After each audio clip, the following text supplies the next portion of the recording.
नारायण ने नारद जी से बात कही। इसलिए मैं ये सागर की पवित्र व्यासपीठ से निवेदन करूंगा, पूरी दुनिया में मुझे सुना जा रहा है कि भगवान शंकर को अपनी पूजा से कभी अलग मत करना, विलग मत करना, आपके संपूर्ण कार्य फटाफट फटाफट बनेंगे। कोई भी व्यक्ति अपने मुख से भगवान शंकर का नाम ले लेता है, तीर्थ की तरह उसका मुख पवित्र हो जाता है। इधर सुनिए आप, मैं एक श्लोक बोल रहा हूं। श्री शिवाय नमस्तुभ्यं मुखं व्याहरते यदा तन्मुखं पावनं तीर्थं सर्व पाप विनाशनम्। श्री शिव महापुराण के विद्येश्वर संहिता का अध्याय नंबर 23 का श्लोक नंबर 7 है। जो अपने मुख से श्री शिवाय नमस्तुभ्यम बस इतना सा उच्चारण करता है, उस व्यक्ति का मुख तीर्थ की तरह पवित्र हो जाता है।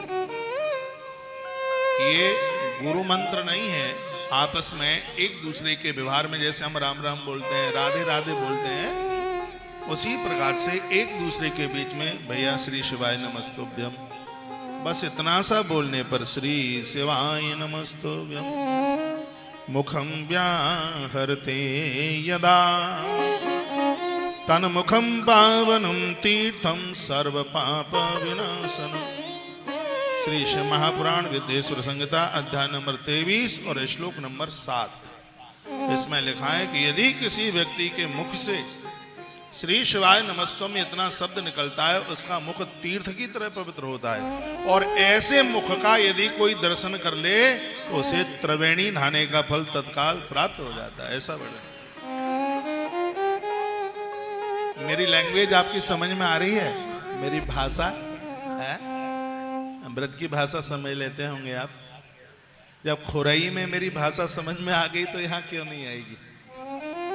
तो मैं कुछ सूत्र यहाँ से आपको निवेदित करूंगा, वो आप रख लें अपने पास, वो आपके काम आएंगे। तो तन्मुखम पावनम तीर्थम सर्व पाप विनाशनम। जो भगवान महादेव का नाम अपने मुख से, देखो ये शंकर का चरित्र है, इसलिए यहाँ शिव की महिमा है। कोई भी नाम आप अपने मुख से लेते हैं, तत्काल हमारा मुख पवित्र हो जाता है। और ऐसे मुख का कोई दर्शन कर लेता है तो उसके भी ताप प्रताप संताप समाप्त हो जाते हैं, उसके भी पाप कट जाते हैं। तो तन्मुखम पावनम तीर्थम सर्व पाप विनाशनम। ऐसा मुख तो साक्षात तीर्थ दर्शन के बराबर है, और उसका हम दर्शन कर लेते हैं तो सर्व पाप विनाशनम, संपूर्ण पाप जल करके राख हो जाता है। शिव ओम गाते चलो, शंकर का ध्यान लगाते चलो। भगवान शंकर तो एक ऐसा देवता है जो अपनी चिंता ही नहीं करता, अपनी परवाह नहीं करता। लिंग पुराण में कथा भी है, एक कोई चोर डकैत महादेव के मंदिर के आगे से निकला, तो उसमें पीतल का बहुत बड़ा घंटा लटक रहा था पिंडी के ऊपर। तो उसने सोचा कि भारी घंटा है, क्यों न मैं इसको ही उतार लूं, बहुत पैसा मिलेगा। भगत एक संग का चला, शिव को मनाने के लिए घुस गया अंदर मंदिर में। भगत एक शिव का चला, भगत तो था नहीं, ठगत था। भगत एक शिव का चला, शिव को मनाने के लिए। शंकर जी के ऊपर उसने घंटा देखा, मंदिर में अंदर घुस गया। इतना लोभ मन में आया, घंटा ऊंचा था तो महादेव की पिंडी के ऊपर चढ़ गया। घंटा उतारने को पकड़ा तो घंटा गया बज, और जैसे ही घंटा बजा पिंडी में से महादेव प्रकट हो गए। कहा भगत वरदान मांगो, क्या चाहते? उसने कहा बाबा पत्थर में बैठे हैं, मुझे तो पता ही नहीं था, हाथ में आपके में त्रिशूल है, मुझे भय लग रहा है, मुझे मारिए मत, द्वारा से गलती नहीं करूंगा। भगवान ने कहा तू मेरा भगत है, मैं तेरे ऊपर अति प्रसन्न हूं। चोर ने कहा मैंने तो खुशी का कोई काम ही नहीं किया, मैं तो घंटा और चुराने को आ गया मंदिर में। तब भगवान महादेव कहते हैं भाई सुन, लोग सुबह ही सुबह ठंड में आते हैं, कोई एक लोटा पानी चढ़ा देता है, कोई पौआ भर दूध ला के चढ़ा देता है, कोई आग धतूरे की माला चढ़ा देता है, कोई बेल पत्रियां चढ़ा देता है। ऐसा भगत मंदिर में पहली बार आया जिसने अपने आप को ही मेरे ऊपर चढ़ा दिया, तो मांग ले क्या चाहिए। ऐसे अद्भुत 3 लोक 14 भवन के मालिक भगवान महादेव हैं, भगवान शिव है। शिव में जो इकार है वो भगवान की कृपा ही तो है। हाँ, जो उस कृपा को नहीं चाहता तो शिव में से ई की मात्रा निकाल दो तो जीवन क्या है, सब कहते हैं मुर्दा। जो भगवान की आराधना, भगवान की कृपा, शिव की कृपा को नहीं चाहता उसका कोई जीवन ही नहीं है, जिंदगी मुर्दा है बिल्कुल। 3 शब्द महादेव के मुख से निकले, सत्यम शिवम सुंदरम। यों तो आ उ मा जो ओमकार है ये भगवान शिव से प्रकट हुआ है। अभी मैं उसका निवेदन आपको करूंगा, लेकिन गोस्वामी जी ने जो रामायण लिखी तो उसके निर्माण होने पर विद्वान लोगों ने, काशी के विद्वानों ने उसको फेल कर दिया। गांव की भाषा में लिखी हुई है और ये विद्वान इसको पास नहीं करते। तो शंकर एक बूढ़े ब्राह्मण का भेष बना के आ गए और भगवान महादेव ने कहा कि इसको शिवालय भेजिएगा, इसको विश्वनाथ के मंदिर में रखिए और वहां से समाधान मिलेगा। तो जितने भी ग्रंथ थे वो सब नीचे रखे, सबके ऊपर रामायण रख दी गई। सुबह ताला खोला गया तो रामायण नीचे थी और सब ग्रंथ थे ऊपर। अंदर से आवाज आ रही थी, जितने भी ग्रंथ हैं रामायण उसकी नींव की ईंट है, उसका आधार है। पन्ना खोल के देखा तो महादेव के सिग्नेचर हो रहे थे, उसमें स्याही लगी थी शंकर की। क्या लिखा था? सत्यम शिवम सुंदरम। कहा था ये कि यह रामायण सत्य की तरफ, शिवम कल्याण की तरफ, सुंदरम यानी भक्ति की तरफ लेकर के जाएगी। यह है भगवान शंकर ने मोहर लगाई। शिव जिसको पास कर दे दुनिया में उसको कोई फेल नहीं कर सकता। शंकर जिसके ऊपर अनुग्रह कर दें तो ग्रहों की चाल बदल जाती है। रामायण में कथा आती है, पार्वती मैया का जब जन्म हुआ था तो नारद जी आए थे, उन्होंने हस्तरेखा देखी तो पूछा पिता ने कि क्या गुण दोष है? का अगुण अमान मातो पितुहीना उदासीन संशय सब छीना। इस बेटी को जो वर मिलेगा वो ठीक नहीं है, उसके अंदर दूषण, उसके अंदर दोष है। पिता परेशान, मैया मूर्छित होकर के नीचे गिर गई। पूछा गया कि कोई ऐसा उपाय है क्या कि बिना दोष वाला पति मिल जाए?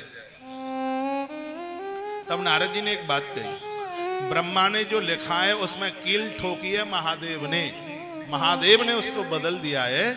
यदि तुम्हारी बेटी वन में शिव का तप करे तो दूषण भूषण में बदल जाएगा। जो तप करही कुमार तुम्हारी भाव ही मेटी सकहीं त्रिपुरारी। जो तप करही, नारद जी कहते हैं यदि आपकी बेटी तप करे, तपस्या करे तो ऐसे भगवान शंकर हैं वो जन्म पत्री के संपूर्ण दोषों को समाप्त कर देंगे। तो इतनी सी बात कह करके मैंने ये कहना चाहता हूं आपके बीच में, आपको गुरु मंत्र में कोई भी मंत्र मिला हो, ओम नमः शिवाय रोज जपिए। आने जाने के व्यवहार में भैया श्री शिवाय, पूरा नमस्तुभ्यम नहीं बोल सकते हैं तो श्री शिवाय तो बोल ही सकते हैं, ओम नमः शिवाय बोल सकते हैं। तो यहाँ बोल सकते हैं श्री शिवाय नमस्तुभ्यम मुखम व्याहरते यदा तन्मुखम पावनम तीर्थम सर्व पाप विनाशम। तो जो श्री शिवाय नमस्तुम बोलेगा उसका मुख तीर्थ रूप हो जाएगा। और ऐसे मुख का यदि कोई दर्शन कर ले तो सर्व पाप विनाशनम, दर्शन करने वाले के सभी पाप जल जाएंगे। यह भगवान के इस नाम का इतना बड़ा प्रभाव है। तन्मुखम च तदा यो वै पश्यति प्रीतिमं नरं तीर्थजन्यं फलं तस्य भवति ते सुनिश्चितम्। इसमें तो ये लिखा है कि कोई श्री शिवाय नमस्तुभ्यम बोलता है, ऐसे व्यक्ति का हम मुख देख लें तो हमें महाकाल की यात्रा करने का, काशी की यात्रा करने का फल प्राप्त हो जाता है। ये नीचे का 8 नंबर का जो श्लोक है वो यही कहता है। ये कहता है कि तीर्थ यात्रा करने से जितना फल तुम प्राप्त करते हो वही फल भगवान शिव का नाम अपने मुख से जो उच्चारण करता है उसका मुख देख लें तो तीर्थ यात्रा का फल तत्काल प्राप्त हो जाता है। ऐसी महिमा का वर्णन। जरूर यह बात कोई चुटकला नहीं है, कोई कहानी नहीं है। सार गौरत भगवान व्यास ने जिसको प्रमाणित किया है, उनके द्वारा ही कहा गया है, यत्र त्रयं सदा तिष्ठेदेत दक्षुभतरं ध्वजा तस्यः दर्शन मात्रेण वेणी स्नान फलम लभेत। क्या लिखा हुआ है कि जो लोग माथे पर विभूति भस्म लगाते हैं, कंठ में रुद्राक्ष पहनते हैं और जिह्वा से भगवान शंकर का नाम जपते हैं। एक बार फिर बात रिपीट कर रहा हूं, जो लोग माथे पर भस्म त्रिपुंड लगाते हैं, कंठ में रुद्राक्ष पहनते हैं और जिह्वा से भगवान महादेव का नाम जपते हैं, लिखने लायक बात है, ऐसे व्यक्ति का दर्शन करने से वेणी स्नान फलम लभेत, प्रयाग में त्रिवेणी नहाने का फल तत्काल प्राप्त हो जाता है। ऐसा कोई व्यक्ति मिल जाए, माथे पर त्रिपुंड लगाए,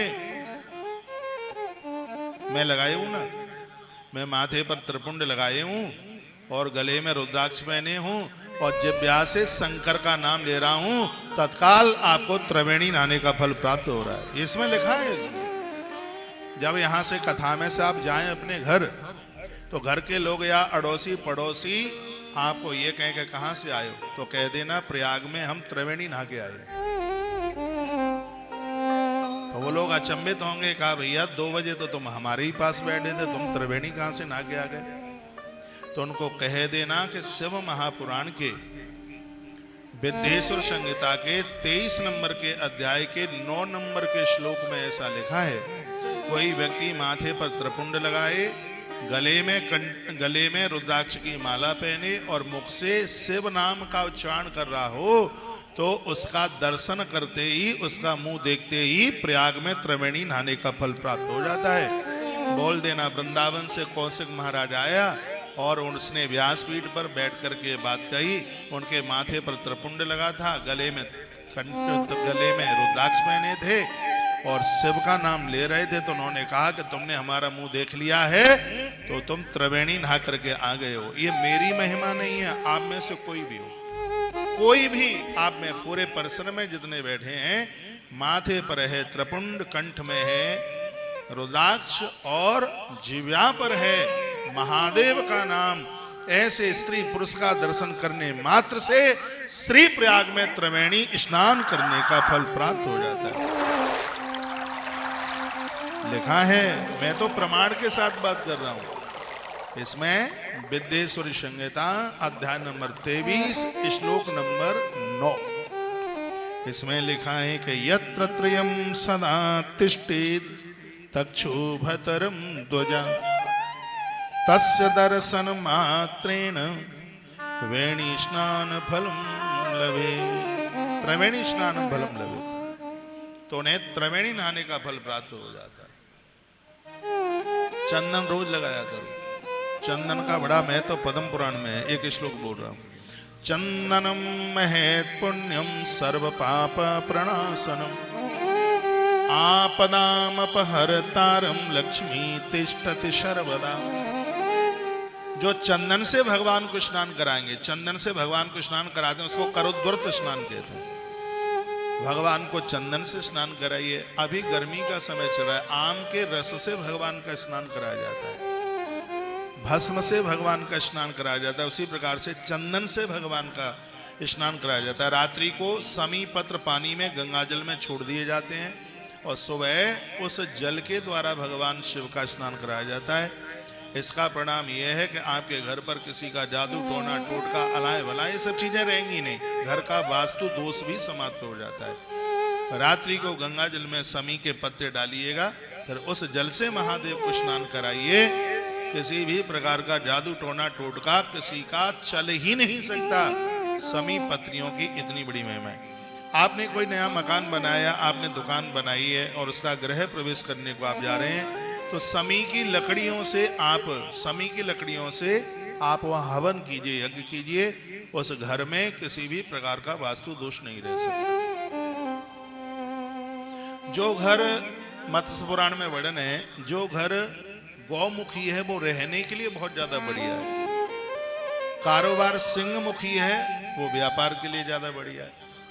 जो आप कोई फैक्ट्री बना रहे हैं, गोदाम बना रहे हैं, दुकान बना रहे हैं, वो सिंह मुखी होना चाहिए। जो आप रहने के लिए आवास बना रहे हैं, अपना मकान बना रहे हैं, वो सिंहमुखी नहीं है, ठीक है। शेरमुखी बनाओगे तो घर में सिगरे सिंह की तरह ही दाड़ेंगे, और गौमुखी बनाओगे तो सब गौ माता की तरह सहज रूप से रहेंगे।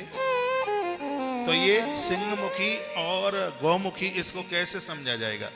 जिसका फ्रंट मुंह फाड़े हो, चौड़ा हो फ्रंट और पीछे हो सिकुड़ा, उसको कहते हैं सिंहमुखी। ऐसा मकान है, ये ऐसा मकान है दुखदाई है। ऐसी दुकान बढ़िया है, ऐसा गोदाम बढ़िया है, ऐसी फैक्ट्री बढ़िया है, ऐसा शोरूम बढ़िया है। जिसका फ्रंट हो बड़ा, पीछे की भुजा हो छोटी और बराबर की बगल बराबर हो, साइड की हो बराबर, पीछे की हो छोटी और मेन फ्रंट की हो बड़ी, इसको कहते हैं सिंहमुखी। ये व्यापार के लिए बहुत बढ़िया है। लेकिन आवास के लिए, मकान के लिए, आगे की फ्रंट की भुजा हो छोटी और पीछे की हो बड़ी और साइड की हो बराबर, इसको कहते हैं गौमुखी। ऐसा मकान रहने के लिए बहुत अच्छा है। अब आप कहोगे हमने तो मकान है, हमने तो प्लॉट ऐसा ले लिया है जिसका फ्रंट है बड़ा, पीछे का है छोटा, तो उसको आप गौमुखी बना सकते हैं। कैसे बना सकते हैं? पीछे की जो भुजा है फ्रंट को, उसमें से दोनों साइड में थोड़ा थोड़ा कम कर दीजिए निर्माण के लिए। इधर भी पेड़ लगा दें, उधर भी पेड़ लगा दें, पीछे से आगे को छोटा कर दें, तो भैया ये गौमुखी बन जाएगा, बिल्कुल बन जाएगा गौमुखी। तो ऐसा मकान रहने के लिए बड़ा। अब जिसका जैसा बन गया है तो ऐसा भी वर्णन किया, ये कालिका पुराण में वर्णन है जो मैं निवेदन कर रहा हूं, वो ये है कि समी की लकड़ियों से उस स्थान पर आप हवन यज्ञ कर देते हैं तो उस स्थान का वास्तु दोष समाप्त हो जाता है, उस घर में पीड़ा नहीं होती।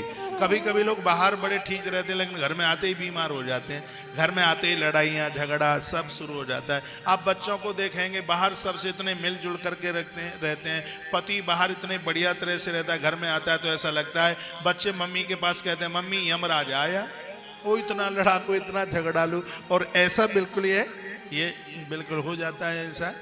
तो भगवान शंकर ऐसे देव हैं जहां पर भगवान शिव का पूजन होता है, तो वहां कोई दोष ही नहीं रहता। आपने प्लॉट ले लिया और वो बन नहीं रहा है, या बीच में अधूरा पड़ा है, कोई रोड़ा लग गया, किसी सरकारी वजह से भी रुक गया, या फंड की व्यवस्था नहीं थी इसलिए रुक गया, कभी कभी तो छत पड़ी रह जाती है, कॉलम खड़े रह जाते हैं। शुक्रवार के दिन उस जगह पर भगवान शिव का महारुद्राभिषेक कर दीजिए, रास्ते खुल जाएंगे। धरती की ऐसी कोई बड़ी समस्या नहीं है जिसका समाधान महादेव के पास नहीं है। भगवान शंकर ऐसे देवता हैं जिनके पास में भैया संपूर्ण समाधान है। और आज हम पहली बार सागर में आए हैं और आनंद यह हो रहा है कि भगवान भोलेनाथ की बात सुना रहे हैं, शंकर का डमरू बज रहा है, शंकर की चर्चा हो रही है। भागवत की तो कथाएं होती रहती हैं। तो भगवान भोलेनाथ हमारे जीवन का परम समाधान है। ऐसे शिव का रोज नाम लीजिएगा। पापा नाम लेगा तो बच्चे जैसे ही पापा का मुख देख लेंगे उनको तीर्थ यात्रा करने का फल प्राप्त हो जाएगा। मम्मी नाम लेगी तो बच्चे दर्शन कर लेंगे उस मुख का, तो शीघ्र ही तीर्थ दर्शन करने का, तीर्थ यात्रा करने का फल प्राप्त हो जाएगा। तो ये आप जरूर कीजिएगा, एक भी दिन मत रही। और एक बात मैं निवेदन करूंगा, यदि आप नित्य जप नहीं करते तो आप अपनी जिंदगी के साथ एक बहुत बड़ा धोखा कर रहे हैं। पैसा पूसा आपने कमाया, राजनीति में या तमाम क्षेत्रों में आपने काम किया, ठीक है, अच्छी बात है। अपने कल्याण के लिए आपको नित्य जप करना ही होगा। 24 घंटा होता है, 21 घंटा दुनियादारी के लिए दे दो, 3 घंटे भगवान को देने, अपना भी तो कल्याण चाहना है। 3 घंटा एक बार में नहीं दे सकते, 2 बार में नहीं दे सकते, तो 3 बार में दीजिए, पर दीजिए। 6 काम रोज किया करो, 6 काम आपको रोज करने हैं। प्रातः जागोगे तो बासे मुंह बिना नहाए हुए सबसे पहले मुख से भगवान का नाम लोगे। दूसरा काम है सूर्य उदय के 1.5 घंटे बाद तक आपको स्नान करना है। आलस से आपको नहाने नहीं देता। और गर्मी का समय चल रहा है, आज मैंने दमोह में ये बात कही, आप दोपहर में 12-1 बजे नहाते हैं, इससे 3 बीमारियां होती हैं, बात, पित्त और कफ। कफ बिगड़ेगा, फेफड़े गल जाएंगे, खत्म हो जाएंगे। बात बिगड़ेगा, थायराइड हो जाएगा, शरीर मोटा हो जाएगा, चमड़ी बढ़ जाएगी। यदि ऐसा हो गया तो हार्ट अटैक जैसी भयंकर बीमारियां जन्म ले लेंगी। और पित्त बिगड़ गया तो अंदर का सब सिस्टम खत्म हो जाएगा, लीवर किडनी ये सब काम करेंगे नहीं, सो मरासू धरे रहेंगे। इसलिए अपनी जिंदगी के साथ चाहे जैसे आप समझौता कर लें, नहीं, बिल्कुल भी नहीं। इस समय गर्मी का टाइम है, जितनी सूर्य की किरणें बाहर निकल करके आएंगी उस समय आप नहाएंगे तो बुखार को एक शब्द में ताप कहते हैं, वो ऐसा बुखार आवेगा कि वो टूटेगा नहीं, सर्द गर्म की बीमारी होगी। अपने स्वास्थ्य का ध्यान रखिए। और आप कहते हैं, मेरी एक डायरी है, मैंने उसमें कुछ लिखा है। आप कहते हैं कि हमारे पास में समय नहीं है। आपके पास टाइम तो है, लेकिन आदतों में इतना खोट है, इतने लापरवाह हैं, इतने आलसी हैं, इतने प्रमादी हैं, करने को बिल्कुल तैयार नहीं है। ये हमारे अंदर बहुत बड़ी कमजोरी है और ऐसा बिल्कुल भी मत कीजिए। 6 दोष व्यक्ति को, युवा को, बूढ़े को, सबको समाप्त कर देते हैं। 6 दोष जिंदगी में नहीं होने चाहिए। सागर के पवित्र व्यास मंच से ये बात मैं बोल रहा हूँ। आइए, रिकॉर्ड करने के लायक बात है, अपने मोबाइल में रिकॉर्ड कर लीजिए। युवा वर्ग बैठा है यहाँ, बच्चे बैठे हुए हैं, युवा भाई लोग बैठे हैं, बेटियां बैठी हैं। ये 6 दोष जिंदगी को खत्म कर देंगे। इनको अपने आस पास मत रहने दीजिए। क्या क्या है ये? षड्दोषा पुरुषेण हातव्य अभूतिमिक्षता, निद्रा तद्रा भयम क्रोध आलस्यम दीर्घ सूत्रता। ये 6 है। 6 में सबसे पहला है वो ये है कि नींद। आप चाहे जब सोते पड़े रहते हैं, दिन की नींद आयु का शोषण करती है, रात्रि में नींद न लें तो भी जिंदगी खत्म होती है। आप उतने ही स्वस्थ रहेंगे जितनी ज्यादा से ज्यादा आप रात में अपनी नींद पूरी करेंगे। जैसे बिना समय का फल जीवन को खत्म कर देता है। समय का फल में केला एक ऐसा है जो हर ऋतु में मिलता है, इसलिए इसको ऋतु फल कहते हैं। सब्जी में एक ऐसा आलू है, हर ऋतु में मिल जाता है। लेकिन कुछ दालें हैं बिना समय की आप यूज करते हैं। जैसे मूंग की दाल गर्मियों की आप यूज करेंगे, बाजरा आप गर्मियों का यूज करेंगे, तो ये हमारे जीवन को खत्म कर देगा। जिस प्रकार से बेसमय का अनाज हमारे जीवन को खत्म करता है, बेसमय की सब्जियां हमारे जीवन को खत्म कर देती हैं, उसी प्रकार से दिन की नींद भी हमें समाप्त कर देती है। शरीर उतना ही स्वस्थ ज्यादा रहेगा जितना आपकी नींद रात में पूरी होगी। और रात्रि में आपकी नींद तब पूरी होगी जब आप बिफोर 10 o'clock 10 बजे से पहले और सुबह 5 बजे से पहले जागने की कोशिश करें। रात्रि को 10 बजे तक सोने की कोशिश कीजिए। यदि आपको बढ़िया जिंदगी जीनी है, ये परिवार के, खानदान के, मित्र, यार, दोस्त 2 बार आपको अस्पताल देखाएंगे, तीसरी बार जाने का नाम नहीं लेंगे। यदि शरीर पड़ा रह गया तो आज बीमारियां इतनी फैल रही हैं, हर तीसरे व्यक्ति को डायबिटीज है। क्यों है? क्योंकि लापरवाह बन रहे हैं। इसलिए इस समय आप खूब धड़ाधड़ धड़ल्ले से आम खा रहे हैं, केमिकल वाला आम खा रहे हैं, उसको केमिकल से ही पकाया जा रहा है। इतनी जोर से ये डायबिटीज को बढ़ाने वाला, और आप समझ नहीं रहे। आपको आम खाना है तो रात को पानी में डालिए, पूरी रात भर पड़ा रहे, तब उसको सुबह यूज कीजिए। इन सब्जियों में रात्रि को इंजेक्शन लगता है, इतनी बड़ी लौकी सुबह इतनी बड़ी हो जाती है, और वह आप आराम से दनादन आप खाने में लगे। अपने स्वास्थ्य का ध्यान रखिएगा, मेहनत आप कीजिए, परिणाम भगवान के ऊपर छोड़िए। 6 बातें मैं निवेदन कर रहा हूं। यदि 6 दोष जीवन में आ गए तो जिंदगी बिल्कुल खत्म हो जाएगी। मैं तो इन 6 को अपने पास तक नहीं आने देता। जिसमें सबसे पहला है नींद। नींद रात्रि में पूरा कीजिए आप, और दिन में ज्यादा देर तक आप सोते रहेंगे, जीवन कबाड़ा हो जाएगा, बिल्कुल खत्म हो जाएगा। सूर्य की किरण निकले उससे पहले बिस्तर छोड़ने की आदत डालिएगा, नहीं तो यह दोष हमारा जीवन खत्म कर देगा। दूसरा शब्द है जिसका नाम है तंद्रा। तंद्रा कहते हैं थकान। काम करते हुए आपको थकान हो रही है, इसका मतलब आप बीमार हैं। काम करने वाले व्यक्ति के पास तो थकान नाम का शब्द होता ही नहीं है। मैंने आज तक कभी भी अपने मुंह से ये शब्द निकाला नहीं कि मैं थक गया हूं। मैंने ये तो कहा होगा कि अब आप सब लोग जाइए, मुझे नींद सी आ रही है, मुझे सोना है। धोखे से भी मेरे मुंह से शब्द निकलता नहीं है कि मुझे थकान हो गई है। मेहनती व्यक्ति को कभी थकान होती ही नहीं है। यदि आप थक रहे हैं तो इसका मतलब है आप बीमार हैं। यदि आप थक रहे हैं तो ये बिल्कुल परफेक्ट है कि बीमारियों ने आपके शरीर में अपना घर बना लिया है। ऐसा जीवन जीना है जिसमें आपको थकान ना हो। दिन में जो व्यक्ति सोता है, रात को जागता है, 100% उसको थकान होगी और श्वास की बीमारी उसको होगी। दिन में सोने से, रात को जागने से श्वासें ज्यादा चलती हैं, यहां तक कि व्यक्ति टीबी का मरीज भी हो सकता है। और मैं जो भी बातों को आपके बीच में निवेदन कर रहा हूं, ये सब शास्त्र सम्मित बात है। मैं तो श्लोक बोल रहा हूं ना, षड दोषा। यदि मैं गलत बोल रहा हूं तो कोई मेरी बात काट के तो बताए फिर। हाँ, कोई ये कहे कि तुमने प्रमाण कोई गलत दिया है तो मेरी बात को कोई काट करके बताए कि तुमने इस जगह पर मिस्टेक के साथ कोई बात की है। षड्दोषा पुरुषेण हातव्य भूतमिक्षतः निद्रा तंद्रा भयम क्रोधा आलस्यम दीर्घ सूत्रतः। ये 6 दोष हैं, वो व्यक्ति का कवाड़ा कर देते हैं। पहला है नींद पूरी नहीं होगी या दिन में आप ज्यादा सोते हैं। दूसरी बात है आप थकान का एहसास करते हैं, आप थकान का महसूस करते हैं। तीसरी बात है भय। ऐसा कोई काम किया जिससे आप भयभीत हैं, ऐसा काम करना ही मत जिसमें भयभीत होना पड़े। पुलिस स्टेशन से डर किसको लगेगा?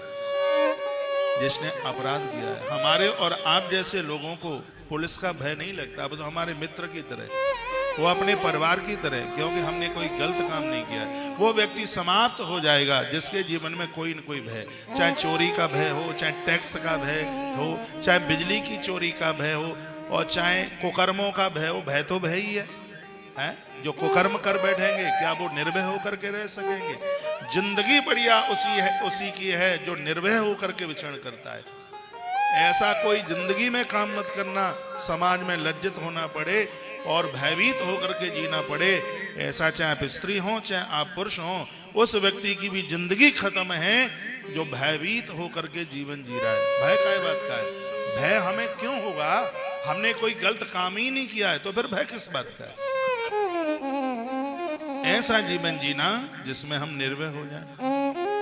यदि किसी भी प्रकार का हमें भय है तो हमारे पास में दोष चल के आ गया, ये जिंदगी ठीक नहीं है। और चौथे नंबर की बात कही गई है जिसका नाम है अति क्रोध, गुस्सा जिसे कहते हैं। क्रोध निद्रा तद्रा भयम क्रोध। क्रोध शब्द है। क्रोध व्यक्ति को बेहोश करके मानव से दानव बना देता है। क्रोध एक जलते कोयले की तरह है। जलता हुआ कोयला हाथ में लोगे किसी के ऊपर फेंकने के लिए, हो सकता है सामने वाले पर ना गिरे, लेकिन हमारा हाथ खराब हो जाएगा, खत्म हो जाएगा। तो हमारे स्वभाव में क्रोध नहीं होना चाहिए। क्रोध व्यक्ति को जड़ सहित खत्म कर देता है। मंदोदरी ने तो बड़ा विरोध किया था इसका। श्रीमद् भगवत गीता में भी इसका विरोध है। कामात् क्रोधा विजायते। कामनाएं पूरी हो जाती हैं तो लोभ आ जाता है, अधूरी रह जाती हैं तो क्रोध आ जाता है। क्रोध को राक्षस का, क्रोध निशाचर है। इससे बचने की कोशिश कीजिए। अच्छा खान पान आपका रहेगा, संगति आपकी अच्छी होगी, अच्छे लोगों के पास आप रहेंगे तो सबसे पहले आप क्रोध जीत लेंगे। क्रोध को जीतने की जरूरत है। आज की कथा में से प्रमुख पॉइंट, ये लीक पॉइंट नहीं है, प्रमुख चीप पॉइंट है। ये लीक पॉइंट नहीं, चीप पॉइंट। क्रोध नहीं करना है, बिल्कुल नहीं करना, और ऐसा आप कर सकते हैं। इससे बचिए नहीं, ये हमारा कबाड़ा कर देगा। और अगली बात कही जा रही है, 5 नंबर की बात है जिसका नाम है आलस्य। आलसी व्यक्ति बहुत तमोगुणी होता है, आलस्य नहीं। सुबह वो लोग नहीं जग पाते हैं जो आलस्य में पड़े रहते हैं। काम करने का उत्साह होना चाहिए, आलस्य नहीं। मैंने देखा आज के युवा बच्चे 10 बजे जाएंगे अपना ऑफिस तो 9:45 बजे जगेंगे। 15 मिनट में नहाना धोना खाना पीना भागना सब 15 ही मिनट में होगा। कभी कभी घटनाएं घट जाती है, गलत हो जाता है, दिक्कत हो जाती है। इतना समय लेकर के चलिए, आलसी मत बनिए। एक कोई व्यक्ति मुझे कहते हैं रात भर सो नहीं पाया। मैंने कहा क्यों? बोलता है कमरे में लाइट जल रही थी। मैंने कहा बंद कर देते। कहता है कि स्विच आगे वाले की दीवार पर था, मेरे बेड के बगल में नहीं था, अब वहां जाना पड़ता, मैं नहीं खड़ा हो पाया। एक व्यक्ति कहता है कि आज रात में मेरा पेट फूल गया। मैंने कहा क्यों, ऐसा कैसे हो गया? वो बोलता है मैं बाथरूम नहीं गया। मैंने कहा क्यों नहीं गया? कहा इसलिए नहीं गया, बाथरूम कमरे के बाहर था इसलिए। तो 100 आलसी मरे और एक एक पैदा हुआ, ऐसा भी है। ये आलस्य जीवन का कबाड़ा कर देगा। आज की कथा की दक्षिणा में इसको यहीं छोड़ के जाना, इसको संग लेके मन जाना अपने घर। उत्साह होना चाहिए, उत्साह के साथ तो आप फूल की तरह खिल जाते हैं। आलस्य नहीं, आलस्य क्यों होगा? आपके पास आलस्य नहीं होगा तो आप बूढ़े जल्दी नहीं होंगे। आलसियों को बुढ़ापा जल्दी घेर लेता है। इस बॉडी से करते रहिए। मशीनें भी जिनको चलाया नहीं जाता, छोड़ दिया जाता है, वो जल्दी डैमेज हो जाती हैं, खत्म हो जाती हैं। और जिस दिन आपने ये सोच लिया हम बूढ़े हो गए अब तो कुछ करना ही नहीं है, उस दिन चारपाई पर लग जाओगे। अपने उत्साह को मजबूत करते रहिए, घूमते रहिए, टहलते रहिए, समाज के काम करते रहिए, लोगों को विचार देते रहिए, ये जरूरी है। तो ये मैंने 5 बातें बताई और छठवां बहुत इंपॉर्टेंट है। छठवां क्या है? दीर्घ सूत्रता। आज के काम को कल के ऊपर मत टालिए। आज का काम आज ही करना है, कल नहीं। काल करे सो आज कर, आज करे सो अब। ये संस्कृत का श्लोक है। निद्रा तद्रा भयम क्रोधः आलस्यम दीर्घ सूत्रता। दीर्घ सूत्रता का मतलब है कि आज का काम लंबे समय के लिए छोड़ दें पेंडिंग में, कल कर लेंगे। कल, वो कल तो कभी आती नहीं है, तो कल ही कल में कबाड़ा हो जाएगा। इसलिए आज के कामों को आज ही करना है। दीर्घ सूत्रता, लंबे समय के लिए छोड़ना नहीं है। समझ में आ रहा है? आलस्यासीद मनुष्याणाम शरीरस्थो मां रिपु।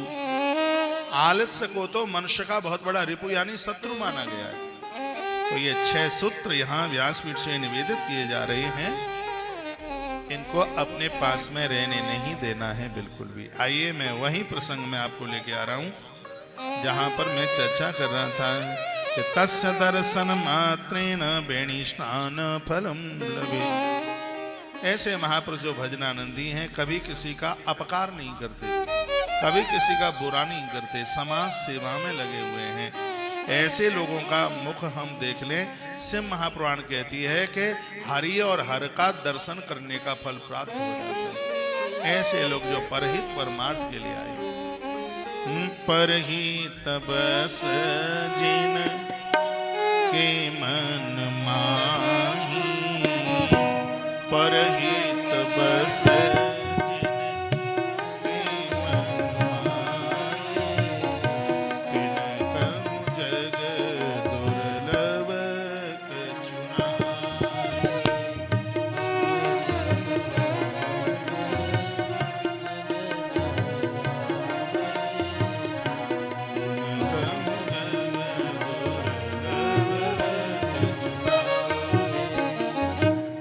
अष्टादश पुराणेषु व्यासस्य वचनद्वयम् परोपकाराय पुण्याय पापाय परपीडनम्।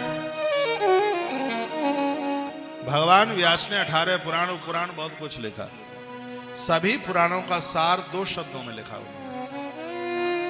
हमारे पुराणों की श्लोक संख्या चतुर्लक्षम 4 लाख।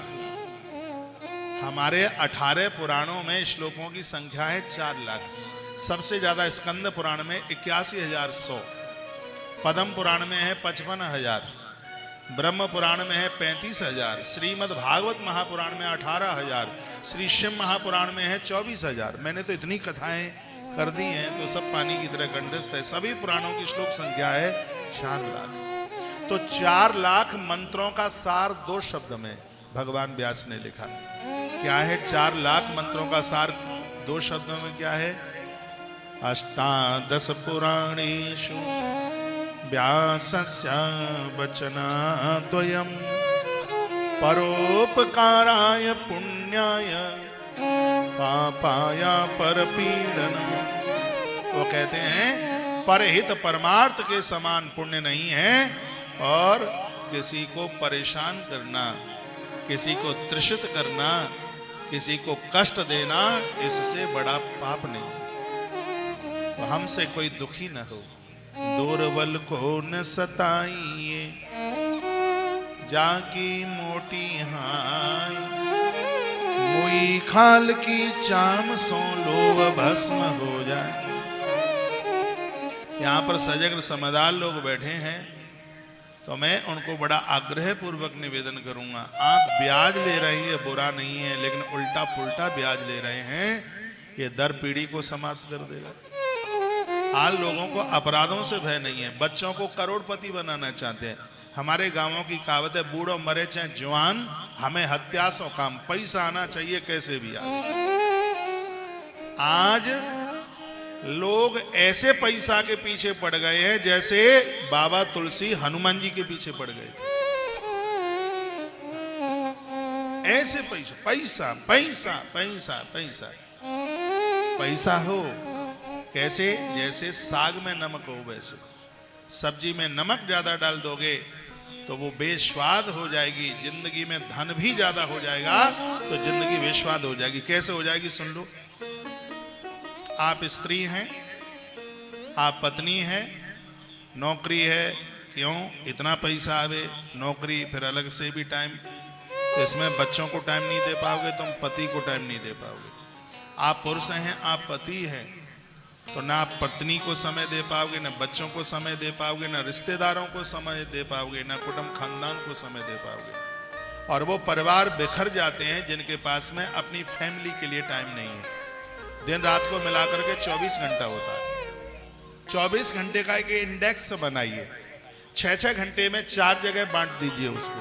6-6 घंटा, 6 घंटा कमाने के लिए, कमाने में 6 ही घंटा लगाइए। 6 से 1 मिनट भी ज्यादा लगाने की जरूरत नहीं है।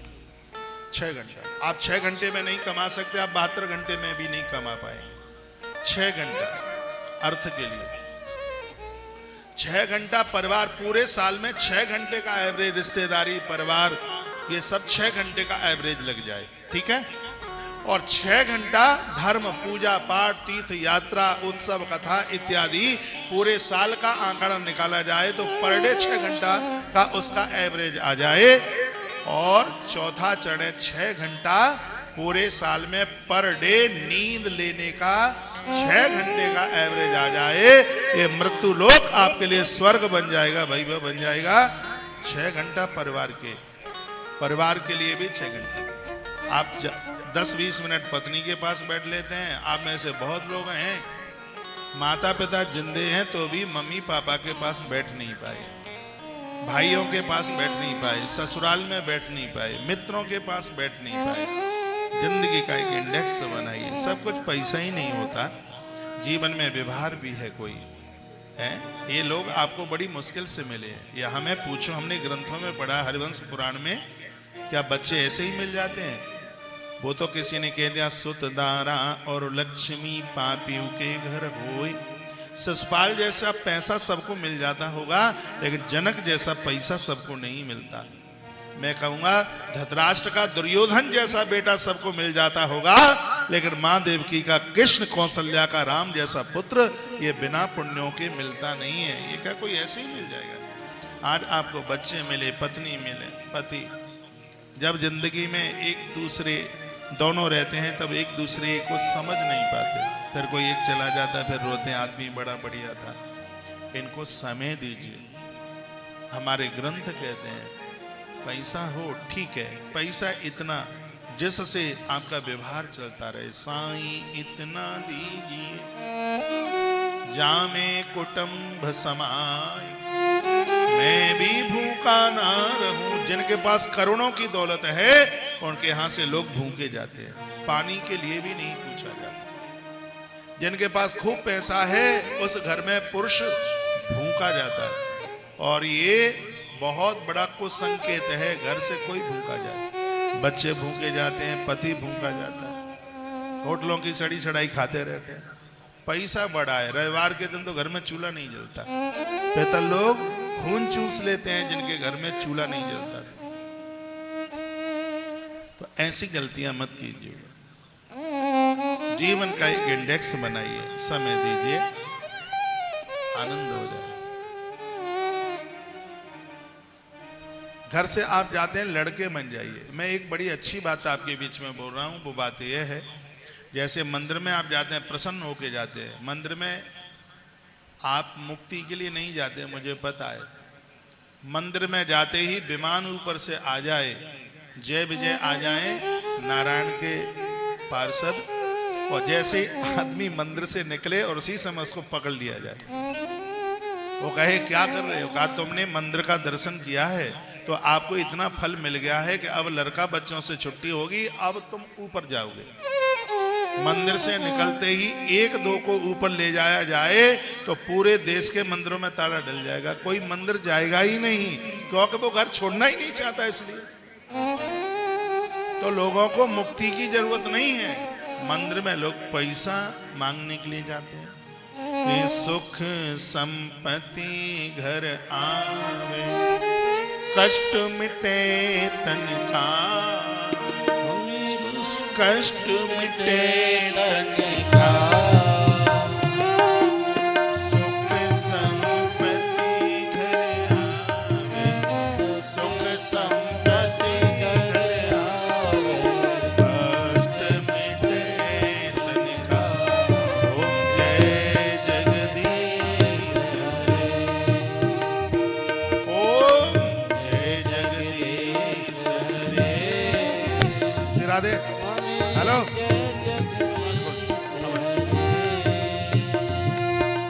भक्त जनों के संकट, दास जनों के संकट, क्षण में दूर करे, जय जगदीश हरे।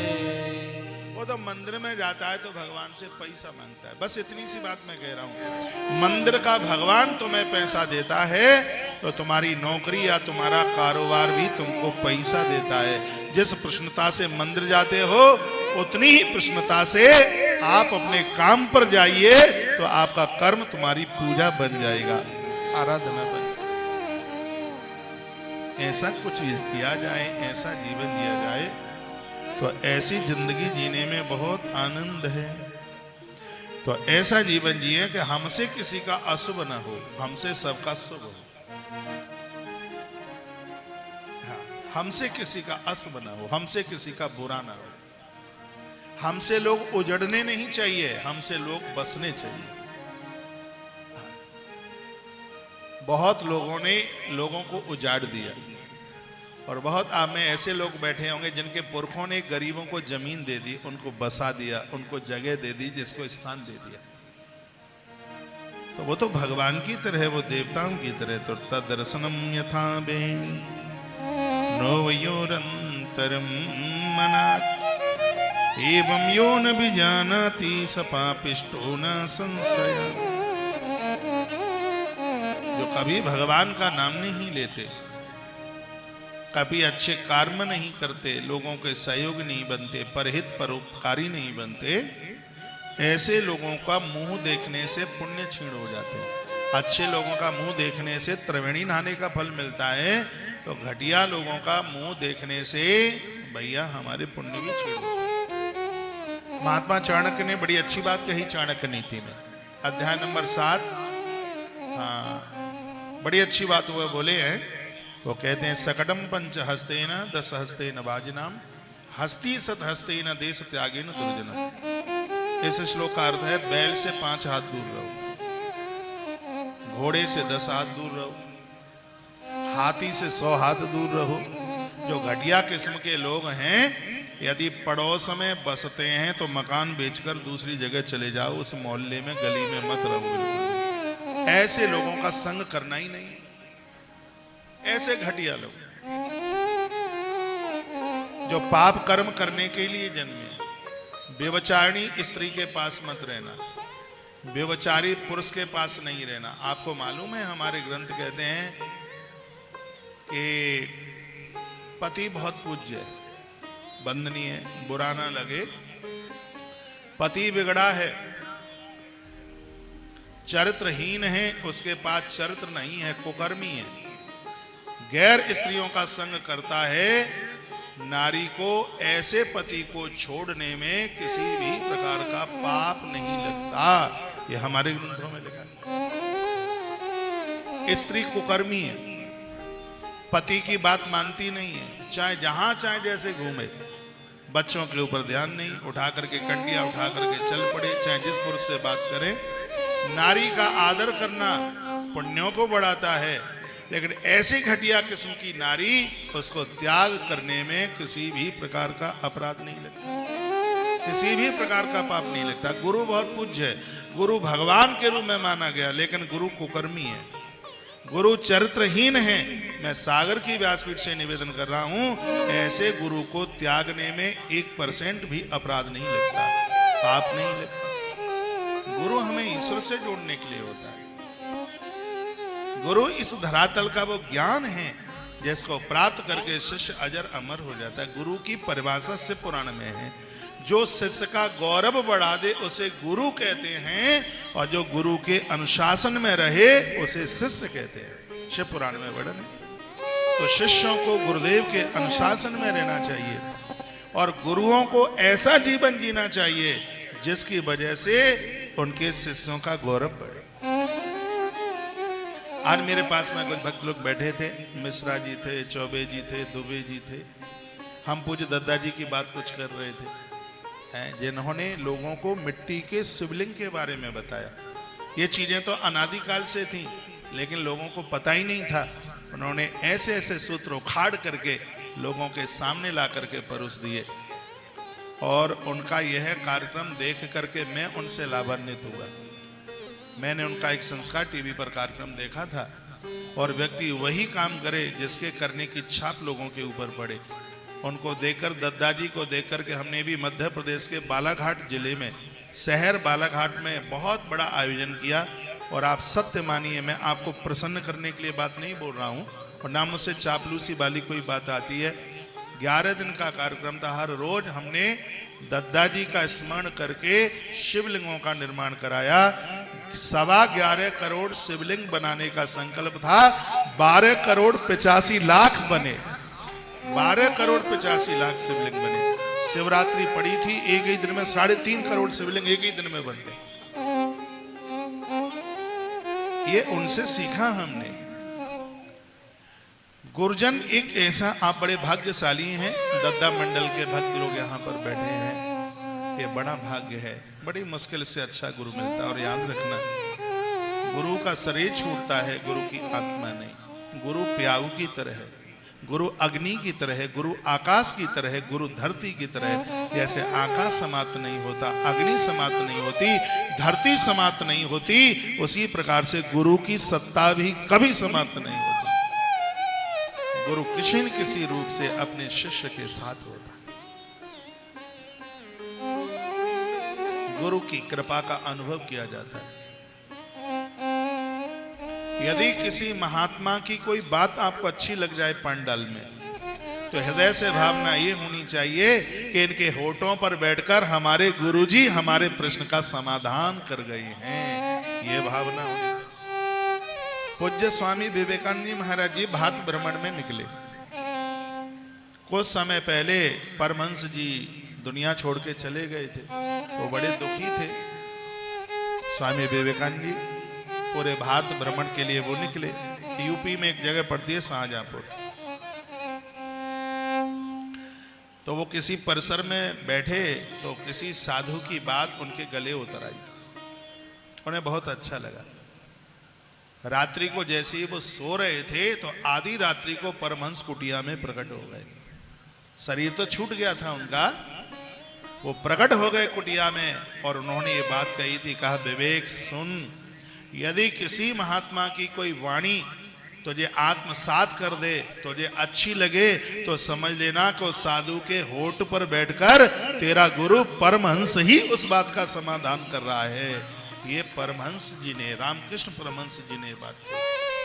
तो गुरु तो कभी मरता ही कहाँ है। गुरु मेरी पूजा गुरु गोविंदा, गुरु मेरा पार ब्रह्मा, गुरु भगवंता, गुरु मेरी बोलो ना, गुरु गोविंदा, गुरु ब्रह्मा, गुरु भगवंता, ओह गुरु मेरी पूजा गुरु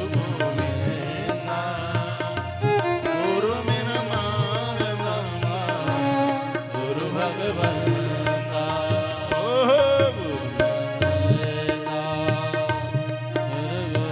आवाज बोलो। बार ब्रह्मा गुरु भगवंता गुरु मेरी पूजा गुरु गोविंदा गुरु मेरा बार ब्रह्मा गुरु भगवंता पूजा गुरु भगवंता गुरु बार ब्रह्मा गुरु भगवंता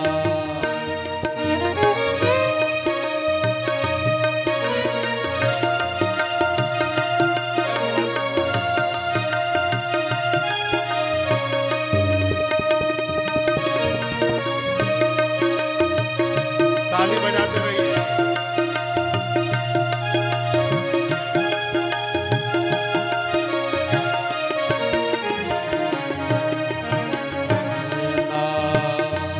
गुरु भगवंता गुरु पार ब्रह्मा गुरु भगवंता गुरु मेरी पूजा ओहो भगवंता गुरु पार ब्रह्मा गुरु भगवंता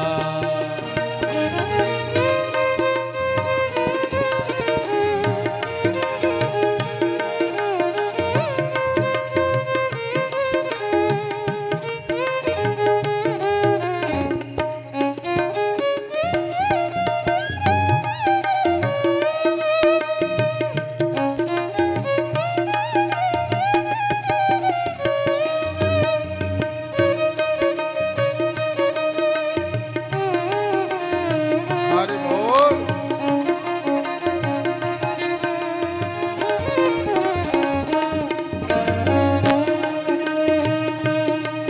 भगवंता गुरु पार ब्रह्मा गुरु भगवंता गुरु मेरा ज्ञान गुरु मेरा ध्यान गुरु मेरा ज्ञान गुरु मेरा ध्यान गुरु गोपाल गुरु भगवान ओहो गुरु मेरा ज्ञान गुरु भगवंता ओ गुरु मेरी पूजा गुरु भगवंता गुरु पार ब्रह्मा गुरु भगवंता ओहो गुरु मेरी पूजा गुरु भगवंता गुरु पार ब्रह्मा गुरु भगवंता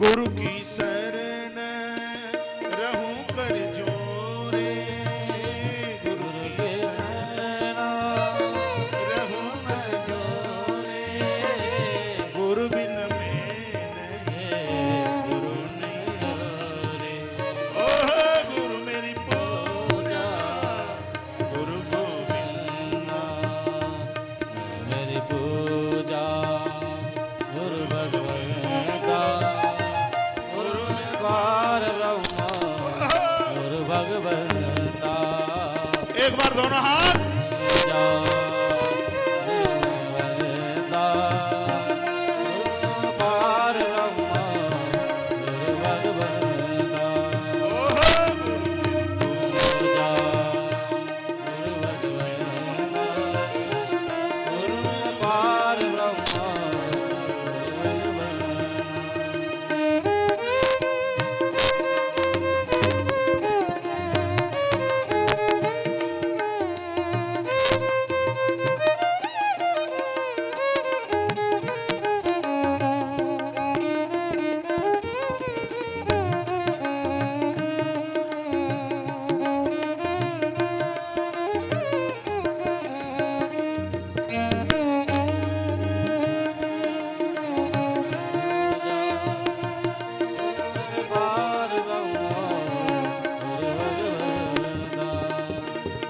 बहुतारे भव से उबारे, गुरु बहुतारे भव भव से से गारे, गुरु सेवा से यम छुटकारे, गुरु सेवा से यम उल्लारे।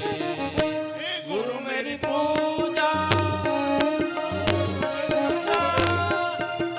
पार ब्रह्म गुरु भगवता, पूजा गुरु भगवता, पार ब्रह्म गुरु भगवता, पूजा भगवता, पार ब्रह्म गुरु भगवता, गुरु मेरी पूजा पार ब्रह्म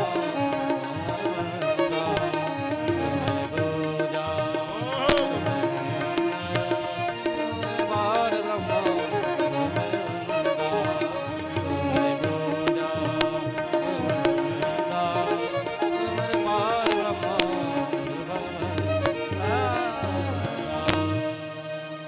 बोलो सतगुरुदेव भगवान की बोली महादेव बाबा की जय।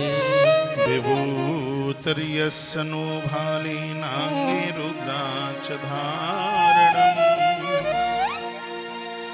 नाशे शिवमयीं वाणी तं त्यजते अदमं यथा।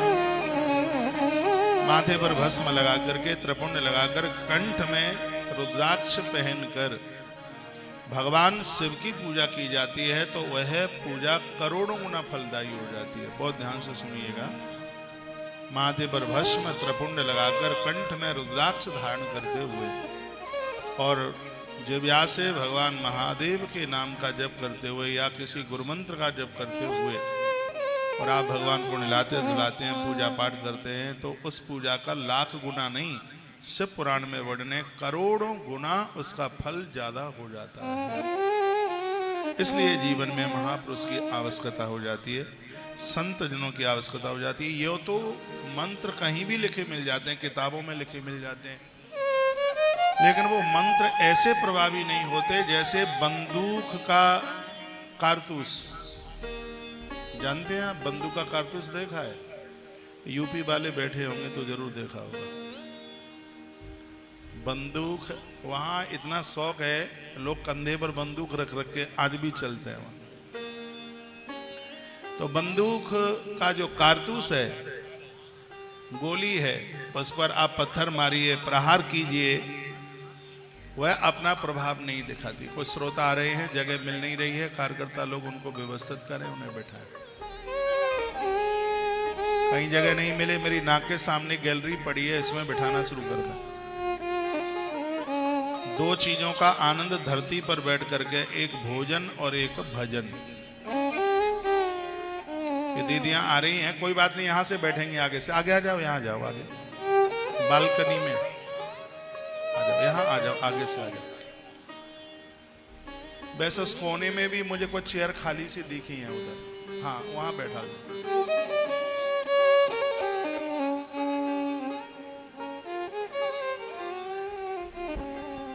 इधर का तो मोहल्ला पूरा भरा है, शायद है पूरा भरा है, इधर वाला खाली है। ये देखो छगन मोहल्ला इधर खाली है, इधर देखिए, सुनिए।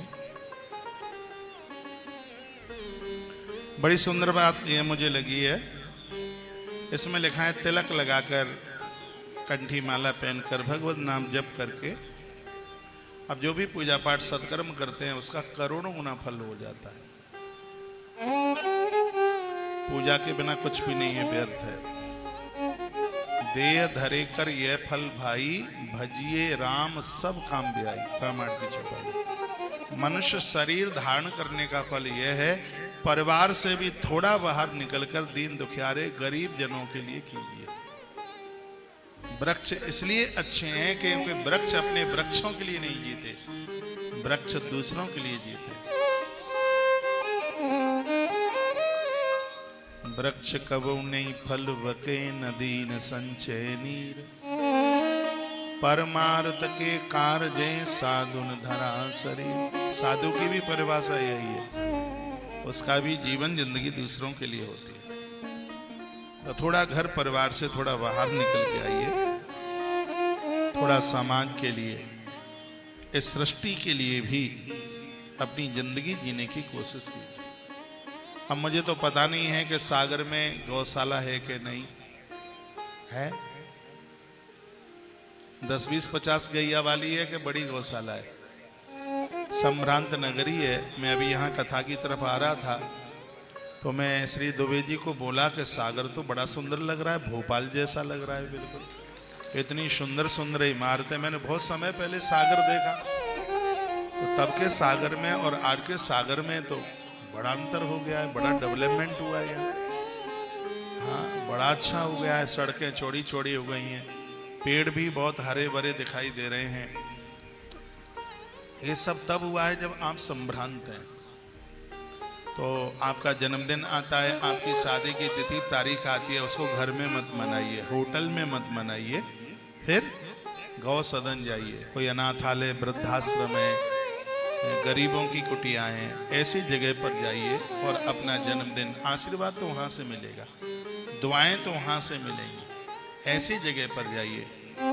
गौ माता सुरक्षित रहेगी तो देश सुरक्षित रह जाएगा, हो जाएगा। मैं तो भगवान को रोज प्रार्थना करता हूँ। सरकार के मन में बात आई, कोर्ट ने अनुमति दी, 500 साल का इंतजार खत्म हुआ, राम मंदिर बन करके तैयार हो गया। हम सनातनी लोगों का बड़ा सौभाग्य है, इतना अद्भुत कार्य हुआ है। भगवान राजनेता सत्ताधारियों की जिह्वा पर ऐसे बैठे कि बहुत जल्दी ऐसा कानून पारित हो जाए जिसमें गौ हत्या बिल्कुल बंद हो जाए, गौ माता को राष्ट्र माता घोषित कर दिया जावे। पूर्व के समय में भी कहा जाता था उस व्यक्ति को बहुत गरीब माना जाता था जिसके घर में गैया नहीं होती थी। आज उसे अमीर माना जाता है जिसके घर में गैया नहीं होती। गाय का होना बहुत ज्यादा जरूरी है। गाय के बिना देश का कल्याण नहीं है। संपूर्ण देवता गौ माता में विराजित है। गैया जिसको चाट ले उसको सांप फण नहीं मारता, ये देख लो कितने आश्चर्य की बात है। सांप का विष नहीं चढ़ता उसे। और ये मैं बनावटी बात नहीं बोल रहा हूँ, नाग पंचमी पर 47 सांप लटका करके मैंने कथा करी। शिव पुराण की कथा थी, नाग पंचमी थी। मैं नागों को पूछता हूँ नाग पंचमी को, और आपने कभी टीवी पर मेरी फोटो तस्वीर भी देखी होंगी, इधर सांप पीछे सांप फण निकाल रहा है बिल्कुल। तो मुझे पत्रकार लोग आए और कहा कि तुम्हें डर नहीं लगता और ये सांप डस ले? तो मैंने कहा कि मेरी अभी मौत है नहीं, मुझे मालूम है, क्योंकि अभी भगवान को गौ माता के लिए बहुत कुछ कराना है। मुझे सांप का जहर चढ़ेगा नहीं, क्योंकि मुझे गैया मैया चाटती है अपनी जीभ से।